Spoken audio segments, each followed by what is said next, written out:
United USA. So Phoenix PD still having a massive shortage of officers. Continues to struggle with an officer shortage, operating with hundreds of unfilled positions. And as Team 12's William Pitts reports, the department may have to make some tough decisions like deciding which types of calls they may not respond to. Hundreds of job openings and only a handful of officers to fill them. Phoenix PD is down about 370 cops, and despite heavy recruitment and signing bonuses, it can't fill the spots. So the department is looking at the possibility of cutting back on some of the calls officers would go to free them up for the more serious stuff. Good morning, Madam Chair, members of the subcommittee. Chief Jerry Williams presented it to the City Council's Public Safety Committee this month. This is just an initial list. So this is a starting point to advise you all, to advise members of our public, to advise our employees what we're looking at. Right now, these are just recommendations from a study commissioned by Phoenix PD. ASU said there were 11 types of calls the department could scale back.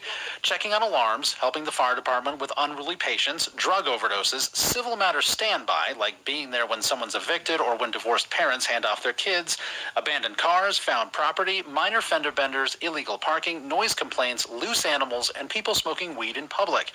Chief Williams told the council she didn't agree with all of them, but she said cops probably didn't need to be there for dogs. And minor fender benders didn't need a cop either. We believe it would be better filled with a civilian member or a police assistant to handle the exchange of information. Same with noise. She said most cities have departments just for that. And illegal parking. That could wait too. We could have a community action officer follow up on that during their work hours. Some city council members wondered if not using cops for some calls was actually a good idea, especially calls that can turn ugly, like child handoffs. You might also be able to use people who would then still be sworn officers, would still get the respect of the angry father or mother or whatever. You know, they might still be in the uniform. If the call reduction plan happens as the chief laid out, and it's far from final, it could free up a lot of police time. 80 to 90,000 calls for service that we could offboard from patrol, thereby having them focus their efforts on other things. There's also a plan to have officers come in after hours and use overtime to handle things like phone calls and paperwork. But again, none of these things are final. Phoenix PD says they're still looking at everything. Yeah, so this is an issue.